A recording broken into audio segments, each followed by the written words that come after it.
অনুষ্ঠানটো আৰম্ভ কৰোঁতে আজি প্ৰথম দিনাখন অকণমান দেৰি হয়। সেইটো কাৰণে কোনো বেয়া পাব নালাগে, কাৰণ আমি 10 দিন 11 দিন কণ্টিনিউ আমি নাচিবলৈ পাম। এতিয়া প্ৰথম কথা হ'ল, উদ্বোধক মহোদয়ে ইয়াত উদ্বোধন কৰিলে আজি কৰ্মশালাখন। আমাৰ শ্ৰদ্ধাৰ দিলীপ শইকীয়া ডাঙৰীয়াই এই কৰ্মশালাখন উদ্বোধন কৰিলে।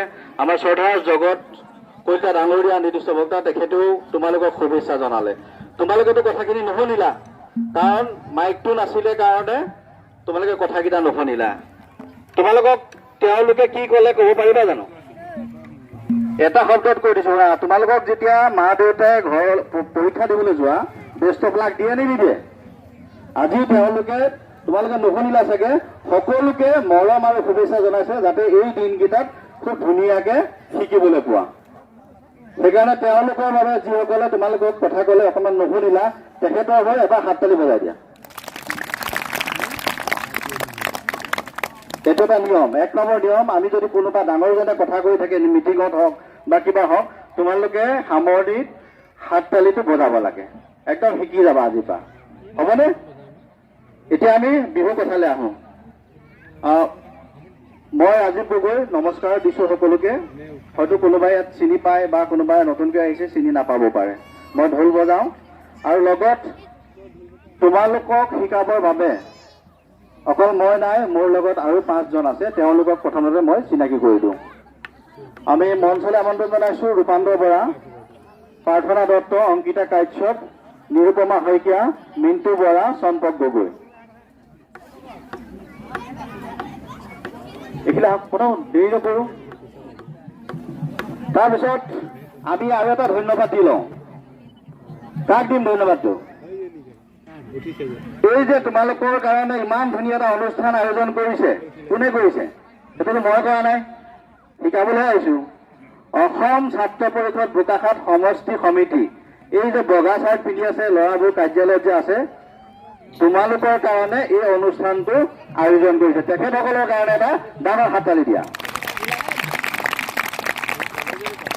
এতিয়া তোমালোকৰ শিক্ষাগুৰুসকলক মই চিনাকি কৰি দিব লৈছোঁ। প্ৰথমতে আমাৰ এয়া মিণ্টু বৰা আছে, তোমালোকক চিনাকি কৰি দিছোঁ। সকলোৱে নমস্কাৰ দিবা।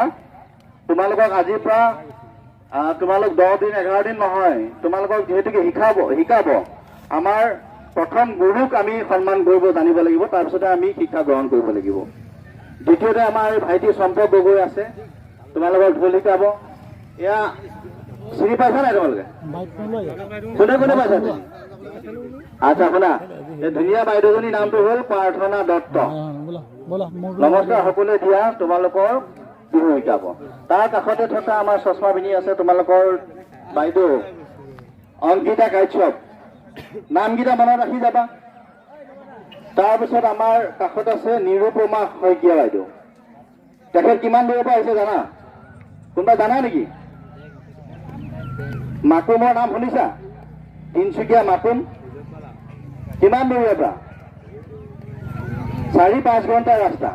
তাৰ পৰা তোমালোকক শিকাবলৈ আহিছে। এইকেইদিন তোমালোকৰ লগত সদায় থাকিব।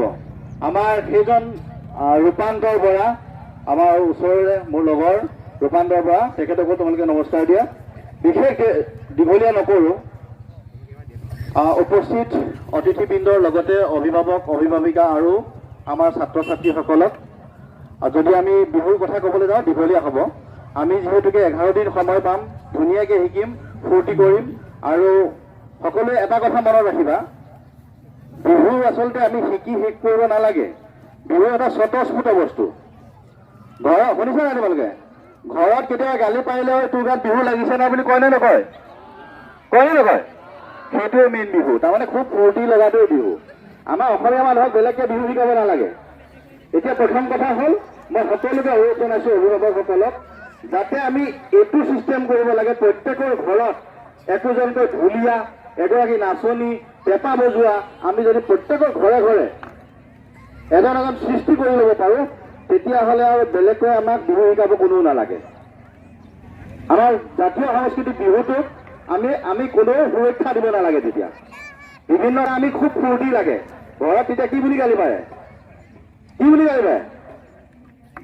ঐ তোৰ গাত বিহু লাগিছে নেকি? মনে মন ঠাই বহি থাকে, এনেকৈ নকয়। সেই ফূৰ্তি লগাটোকে আমি এই ফূৰ্তিটো যেতিয়া লগাব পাৰিম, আমাৰ গাত বিহু লাগি গ'ল। আমি এক নম্বৰতে খুব সুন্দৰকৈ যি নাচৰ ভংগীমা তোমালোকক বাইদেউসকলে শিকাব, ধুনীয়াকৈ শিকিবা। আৰু আমাৰ যিসকল ছাৰ আছে তেওঁলোকে ঢোলৰ প্ৰশিক্ষণ দিব, যিসকলে ধুনীয়াকৈ ঢোলটো শিকিব লাগিব।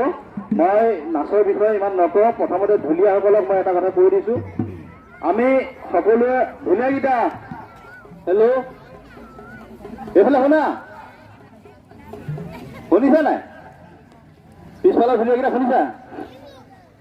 আমি ঢোল বহুতে বজাব জানো বা দেখি শিকিও আমি শিকিব পাৰোঁ, কিন্তু ঢোলৰ স্বৰ প্ৰথমতে আমি যিকেইটা শিকিব লাগিব মুখ্যতঃ, সেইকেইটা আমি শিকি পেলাইহে তাৰপিছত ক্ৰমান্বয়ে আমি চাপৰলৈ যাম। মই এইখিনিতে বেছি সময় নাপাওঁ কাৰণে পটককৈ ঢুলীয়াকেইটাক দুটা কথা কৈ দিছোঁ। তোমালোকে প্ৰথমতে আমি ঢোলটোৱে কি কি শব্দ ক'ব সেইকেইটা মই ডাঙৰকৈ কৈ দিছোঁ। অলপ পিছত হয়তো মাইকটো আমি নাপাম, কাৰণ প্ৰতিখন কৰ্মশালাত এটা কথা হয়, ঢুলীয়াসকলে মাইক নাপায়, এই নাচনীসকলেহে মাইকটো পায়। এইটো এটা আমাৰ ঢুলীয়াসকলৰ কাৰণে বৰ দুখৰ খবৰ। মানে এইফালে দেখিবা খেতি ঘেনা নাচনীয়ে লৈ পুৰা মাইক কৰি থাকিব, এইফালে ঢুলীয়াকেইটাক শিকাবলৈ বৰ দিগদাৰ হৈ যায়গৈ। সেইটো কাৰণে আমি ঢুলীয়াকেইটাক মই মাইকটো পাওঁতে মই কৈ দিছোঁ, আমি যিটো মুখ্যতঃ স্বৰ আমি ডাও, দাস, ঘেন, ঘিত এই শব্দকেইটা প্ৰথমতে খুব সুন্দৰকৈ শিকি ল'ম, তাৰপিছত আমি ঢোলৰ ধুনীয়া ধুনীয়া চাপৰকেইটা শিকিম। হ'বনে ঢুলীয়াকেইটা?